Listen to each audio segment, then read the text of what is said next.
Hello friend, आज हम इस वीडियो में देखेंगे R33 का जो विन सर्किट है वो किस तरह से डिज़ाइन है। R33 का विन सर्किट हम आज पढ़ने वाले हैं। तो R33 के अंदर जो विन सर्किट है वो किस पेज के ऊपर दिया गया है, तो आप यहाँ देख सकते हैं। यहाँ पे लिखा हुआ है 3 वोल्ट 5 वोल्ट का जो पेज नंबर है 35 है। उसी तरह चार्जर का जो है पेज नंबर 34 है। तो आप 34 नंबर पे चले जाओ और 34 नंबर पे मैंने ये डीसी जैक है मेरा, देख सकते हैं डीसी जैक लिखा हुआ है यहाँ पे, ठीक है। तो यहाँ पे ये शायद डीसी जैक है। तो डीसी जैक से ये 19 वोल्ट मेरा आउटपुट होगा यहाँ से 19 वोल्ट। एक मिनट मैं इसको कलरफुल शायद कर लेता हूँ, अच्छा लगता है। हाँ, ये आपको दिख रहा होगा, ठीक है, अच्छा लगता है इस तरह से। तो ये मैं एक बार कलर ब्लू नहीं तो दूसरा पीला कलर ले लेता हूँ। हाँ, यहाँ से ये 19 वोल्ट मेरे बोर्ड में आएगा। और ये जो मॉसफेट है, एक फर्स्ट मॉसफेट है ये, ठीक है। जो पी चैनल है, पी चैनल का मॉसफेट 19 वोल्ट यहाँ से यहाँ पे आएगा। 19 वोल्ट यहाँ आने के बाद ये जो दूसरा मॉसफेट आप देख रहे हैं ये एन चैनल का मॉसफेट है। एन चैनल का मॉसफेट स्विच होने के लिए 25 वोल्ट की रिक्वायरमेंट है गेट पे। तो ये आउटपुट पे आपका 19 वोल्ट मिलेगा जो CLR तक पहुंच जाएगा। तो इसके लिए आपका 25 वोल्ट मिलना ज़रूरी है इस मॉसफेट पे PQ50 के ऊपर। तो PQ50 के ऊपर जो 25 वोल्टेज है वो कैसे आएगा, उसको देखने के लिए आपको इसके गेट रिवर्स चलना पड़ेगा गेट को लेकर। तो जैसे आप गेट को लेके आए हो तो 4 किलो का रजिस्टर होता है बीच में, और उसके बाद ये नीचे ये चार्जिंग IC के अंदर जाता है। ये देख सकते हैं ये चार्जिंग IC के अंदर ACDRB के नाम से है। तो इसी पिन के द्वारा, ACDRB के पिन के द्वारा आपके गेट पे 25 वोल्टेज आएगा। तो ये IC 25 वोल्ट जनरेट कब करेगी, ठीक है। 25 वोल्ट IC कब ये PQ50 के ऊपर पहुंचाएगी। इसके लिए इस IC का सीक्वेंस कंप्लीट होना चाहिए 25 वोल्ट बनने से पहले। तो उससे पहले रिक्वायरमेंट इसकी क्या क्या है वो मैं आपको इसमें पहले आपको पता होना चाहिए। जो इसका रिक्वायरमेंट है वो है इसका DC इन, जिसे VCC के नाम से भी पहचानते हैं। BQ के अंदर जो है वेकअप सप्लाई, चार्जिंग IC का जो वेकअप सप्लाई है वो 20 नंबर पिन पे VCC है। 19 वोल्ट इसमें आएगा। 19 वोल्ट कैसे आ रहा है तो आप देख सकते हैं +VA के द्वारा एक डायोड PD10 का यूज़ करके VAD_1 और 22 ओम का रजिस्टर के द्वारा इस चार्जिंग IC के अंदर 19 वोल्ट की एंट्री कराई जा रही है। तो +VA वोल्टेज जो है आपका पहले ही बन चुका है यहाँ पे +VA, ठीक है। यहाँ से अडेप्टर से निकल के वोल्टेज जो है चार्जिंग IC के अंदर डायोड से पहले, ठीक है, इसके अंदर एंट्री होने के बाद इसको एक ग्राउंड चाहिए। इस IC को ग्राउंड चाहिए। ग्राउंड जो है, ग्राउंड मिलना ज़रूरी है। ग्राउंड पे हम इग्नोर कर देते हैं बेसिकली, लेकिन अगर ग्राउंड मिसिंग हो गया या ट्रैक से कनेक्ट नहीं होगा तो आपके बोर्ड चार्जिंग IC को सप्लाई नहीं मिल पाएगी, ठीक है। क्योंकि वो सिर्फ रेड वायर से काम नहीं चलेगा, ब्लैक वायर भी होनी चाहिए। जैसे आपके घर में जो लाइट होती है वो लाल और काली से जलती है, उसी तरह IC के अंदर भी वही चीज़ होता है, बस तारे नहीं होती, डिजिटल होता है। तो ग्राउंड मिलेगा इसको जो 14 नंबर से मिल जाएगा, क्योंकि 21-22 नंबर होते नहीं है। टोटल 20 पिन की ये IC है। अरशद ये मत चलाओ अभी, ठीक है। तो सीक्वेंस जब ये कंप्लीट हो जाता है उसके बाद IC के अंदर एक सेकंड सीक्वेंस होता है ACDET, AC डिटेक्ट। इस IC को फर्स्ट नंबर पे ये मिलने के बाद सेकंड नंबर पे ACDET इनपुट के रूप में मिलता है इस IC को, ठीक है। ये भी इसको इनपुट के रूप में मिला था। ACDET पे जो वोल्टेज होता है वो आपको वोल्टेज डिवाइडर के थ्रू डिसाइड किया जाता है। तो आप देख सकते हैं यहाँ पे ये एक रजिस्टर ये है और एक रजिस्टर ये है, ठीक है। ये दो रजिस्टर है। एक मिनट, तो यहाँ पे जब AC डिटेक्ट के आप देख सकते हैं ये वोल्टेज डिवाइडर का रजिस्टर है। ये ये और ये रजिस्टर तो है, लेकिन इसके साथ ये पैरेलल रजिस्टर भी है। क्यों? क्योंकि अगर आप देख सकते हैं पावर एसआरसी ये 19 वोल्ट यहाँ पे आएगा और ये मॉसफेट ऑन हो जाएगा और ग्राउंड यहाँ पे आने के कारण आपका जो R2 है ये दोनों R2 हो जाएगा और ये R1 हो जाएगा। क्योंकि अगर आप नीचे सर्किट देखेंगे, यहाँ पे आपको मैं एक सर्किट दिखलाता हूँ, ये वाला, ये अडेप्टर एयर, यहाँ पे वोल्टेज नहीं आएगा, AD एयर अंडरस्कोर, ठीक है, यहाँ पे वोल्टेज नहीं आएगा। क्यों नहीं आएगा? यहाँ वोल्टेज तो होगा 1 वोल्ट के आसपास, क्योंकि ये अडेप्टर आईडी है। तो अडेप्टर आईडी पे आपको पता है एचपी के अंदर 1 वोल्ट या 1.2 वोल्ट के अप्रोक्स होता है। तो ये वोल्टेज आगे आते आते 0 पॉइंट कुछ वोल्टेज बचेगा, क्योंकि यहाँ पे 1 मेगा ओम का रजिस्टर है। तो 1 मेगा ओम का रजिस्टर के कारण ये वोल्टेज पूरा का पूरा ड्रॉप हो जाएगा और 0.7 से वोल्टेज कम होते के कारण ये ट्रांजिस्टर बंद रहेगा।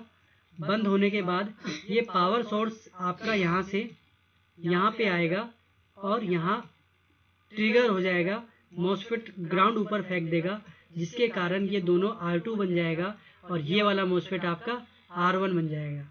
ठीक है, फिर आप कैलकुलेट करोगे, कैलकुलेट करने के बाद चुप हो जाओ, कैलकुलेट करने के बाद जो वोल्टेज बनेगा आपको वो AC डिटेक्ट के ऊपर बनेगा। ठीक है, फिर तीसरे नंबर पे जो वोल्टेज है ये आउटपुट करता है, जो कि रीजन होता है 16 नंबर पिन से 6 वोल्ट यहाँ पे आपको मिलता है। ठीक है, जब ये सीक्वेंस कंप्लीट हो जाता है तो चौथे नंबर पे आपको CMSRC के जरिए ही आपका AC ड्राइव पे 25 वोल्ट मिलता है। अगर CMSRC पे इनपुट नहीं हुआ, वैलिड इनपुट होना चाहिए। अगर इनवैलिड इनपुट होगा तो AC ड्राइव मिस हो जाएगा, अगर वैलिड इनपुट होगा तो आपका आउटपुट ओके रहेगा। तो ये CMSRC का मतलब क्या है, CMSRC क्या है, क्या इनपुट वैलिड होना चाहिए, क्या इनवैलिड होना चाहिए। तो वैलिड इनवैलिड का कहने का मतलब यह है कि जो CMSRC पे जो वोल्टेज होता है वो होता है 19 वोल्ट। अब यहाँ पे बहुत बंदों का ये सवाल है कि यहाँ 19 वोल्ट है, यहाँ 0 वोल्ट है और CMSRC कनेक्ट है यहाँ पे, तो CMSRC पे 19 वोल्ट कैसे मिलेगा। ठीक है, तो CMSRC पे वोल्टेज मिलेगा उस कंडीशन में। आपको अगर मैं समझाने जाऊंगा तो आप कंफ्यूज हो जाओगे। बस आपको ये याद रखना है कि CMSRC पे अगर 19 वोल्ट होगा तो आपको AC ड्राइव पे 25 वोल्ट मिलेगा। अगर इस CMSRC पे 10 वोल्ट या 12 वोल्ट या 5 वोल्ट होगा तो AC ड्राइव नहीं मिलने वाला। ठीक है, अब CMSRC पे 5 क्यों होगा, 10 क्यों होगा, 12 क्यों होगा, ये कंफ्यूजन आप दूर कर दो।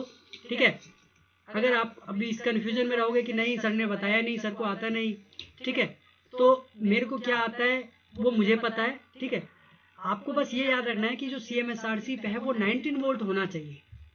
क्योंकि आप रिपेयरिंग कर रहे हो तो आपको मैं एक क्लू दे रहा हूँ कि अगर CMSRC पे 19 वोल्ट नहीं होगा तो AC ड्राइव पे वोल्टेज नहीं मिलेगा 25 वोल्ट। कभी भी आप चेक कर लेना ओके बोर्ड में 25 वोल्ट अगर गेट पे बन रहा है तो CMSRC पे 100% 19 वोल्ट मिलेगा ही मिलेगा।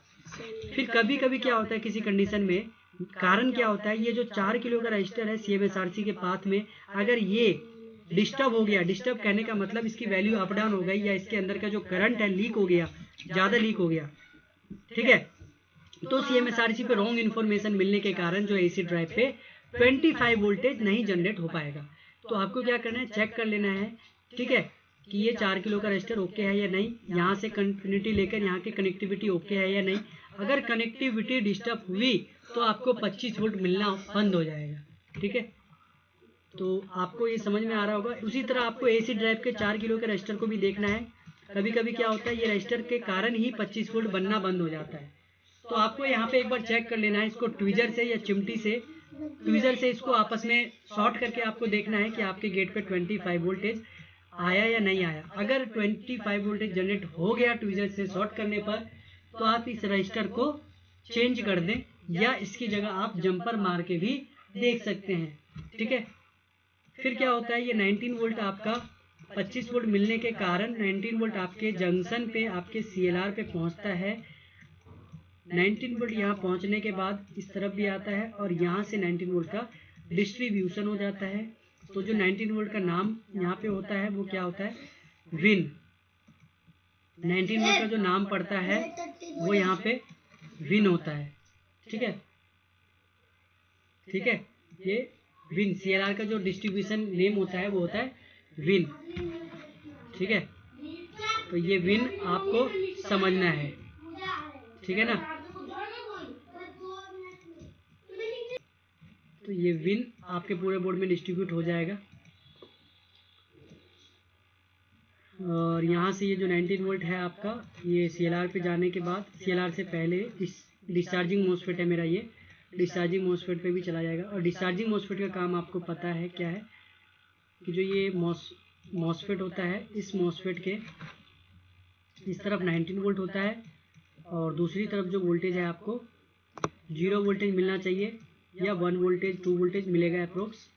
तो ठीक है, अगर यहाँ 19 वोल्ट मिल रहा है, इसका कारण क्या है, या तो ये मोसफेट का गेट ट्रिगर हो गया है या ये मोसफेट शॉर्ट हो गया है, क्योंकि इधर 19 वोल्ट आना नहीं चाहिए। कारण यह है क्योंकि बैटरी का वोल्टेज यहाँ पे अवेलेबल होगा। अगर बैटरी का वोल्टेज 12 वोल्ट और 19 वोल्ट आपस में कनेक्ट हो गया तो ये भी हो सकता है कि आपका लैपटॉप बैटरी से ना चले या अडेप्टर से ना चले, किसी एक चीज़ से ही चले। एक बार में बैटरी से ही चलेगा या लैपटॉप से वो चार्जर से ही चलेगा, दोनों आपस में लगाने पर लैपटॉप नहीं चलेगा। ठीक है, तो आपको ध्यान रखना है डिस्चार्जिंग मोसफेट का काम क्या है। सिर्फ एक ही कंडीशन में ये मोसफेट ऑन होता है, जब आपका बैटरी लगा होता है तो। अगर आपका अडेप्टर लगा है तो ये मोसफेट बंद होता है, अडेप्टर और बैटरी दोनों लगा होता है तो भी ये मोसफेट बंद की कंडीशन में होता है। ठीक है, जब आपका ओनली बैटरी लगा है तो ये मोसफेट ऑन की कंडीशन में होता है। ठीक है, उसके बाद जो है ये चार्जिंग आईसी का जो काम है वो देख लेते हैं। चार्जिंग आईसी में और क्या क्या चीज़ें हैं, तो ये मैंने आपको इधर दिखलाया। फिर मैंने आपको ये नहीं बताया कि जो CLR है, इसका जो चार्जिंग आईसी का जो CLR, मैंने 19 वोल्ट का जो ये CLR है, इस CLR पे आप देख सकते हैं ये दो कनेक्टिविटी जो आपको दिख रही है, CSIN CSIP, ये CLR की सेंसिंग पिन है। सेंसिंग पिन का कहने का मतलब है, अगर ये 19 वोल्ट इस तरफ है तो 19 वोल्ट इस रजिस्टर से होके आपको आउटपुट में मिलने वाला है, जो डिस्चार्जिंग मोसफेट की जो कि आपको डिस्ट्रीब्यूशन की तरफ से मिलेगा। ठीक है, यहीं से आपका डिस्ट्रीब्यूशन होगा। तो इनके बीच में जो करंट लीक हुआ था, इसकी इंफॉर्मेशन चार्जिंग आईसी को चाहिए होती है, क्योंकि जो रजिस्टर होता है हमारा वो बेसिकली करंट को डिस्टर्ब करता है, करंट को थोड़ा सा फ्लो, जो उसका फ्लो है वो को उसको रोक देता है, कम कर देता है। तो वो कितना कम करता है उस करंट को, कितना उसको ब्लॉक करता है, वो चार्जिंग आईसी को आइडेंटिफिकेशन के रूप में चाहिए होता है। ठीक है, जो चार्जिंग आईसी के जो अंदर उसका नाम होता है वो ACP और ACN होता है।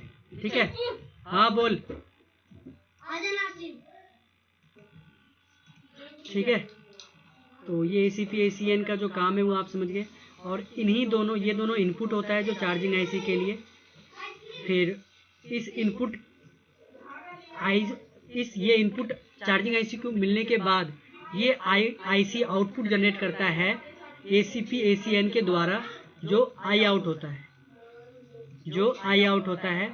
आई आउट एक आउटपुट होता है। ये आउटपुट ACP और ACN के द्वारा ही डिसाइड करके किया जाता है।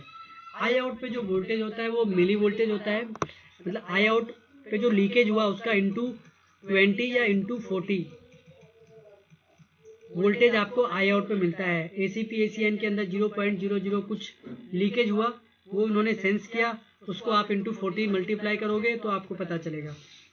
ठीक है, लेकिन अगर आप ACP ACN पे वोल्टेज चेक करोगे तो आपको 19 वोल्ट ही मिलेगा।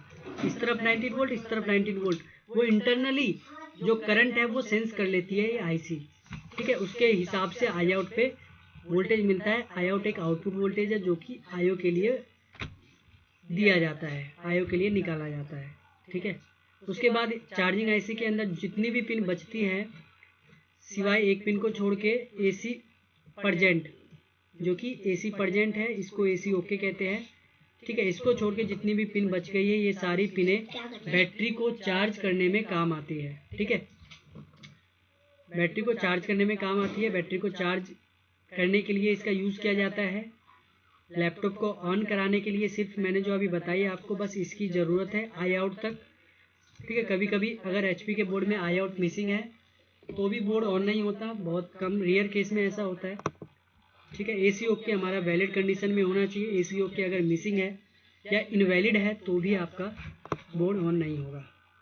ठीक है, तो ये मेरा R33 का चार्जिंग IC था। ठीक है, R33 का पिन सर्किट था। अगर मैं इसका यहाँ पे कंफ्यूज बहुत सारे लोग एक में होते हैं कि ये मॉसफेट जो होता है ना, इस मॉसफेट में भी बहुत सारे लोग कंफ्यूज होते हैं कि ये मॉसफेट कैसे काम कर सॉरी ट्रांजिस्टर, डुअल ट्रांजिस्टर होता है ये काम कैसे करता है। तो जिसमें कन्फ्यूज़न है उसको मैं दूर नहीं करूँगा, नहीं तो आप और ज़्यादा उलझ जाओगे, क्योंकि ये कन्फ्यूज़न वाला ही कंपोनेंट है, कन्फ्यूज़न वाला ही सर्किट है। ठीक है, इसलिए आप इसको रहने दो। बस आपका काम क्या है, ये मॉसफेट यहाँ से यहाँ ट्रांसफ़र हो जाएगा और इधर से इधर ट्रांसफ़र नहीं होगा जब तक गेट ट्रिगर नहीं होगा। ठीक है, इधर से तो गेट ट्रिगर होगा या नहीं होगा तो चला जाएगा, लेकिन इधर से इधर नहीं हो सकता। बस इतना मेरे लिए काफ़ी है। और आप देख सकते हैं ये जो सर्किट है, ये सारा ये छोटा सा एक सर्किट है। ये मेरे जो HP में लाल पीली हरी नीली लाइट जलती है उसका ये सर्किट है। ठीक है, तो ये वीडियो हमारा था 19 वोल्ट कैसे काम करता है, या फिर चार्जिंग IC में जो 25 वोल्ट है वो कैसे बनता है R33 में। तो ये छोटी सी वीडियो थी आज की। आई होप 15-20 मिनट की वीडियो हो गई होगी। हाँ, 16 मिनट की वीडियो हो चुकी। तो कोई नहीं, आज के लिए इतना काफ़ी है। फिर मिलेंगे नेक्स्ट वीडियो में। जब तक के लिए thank you and bye bye.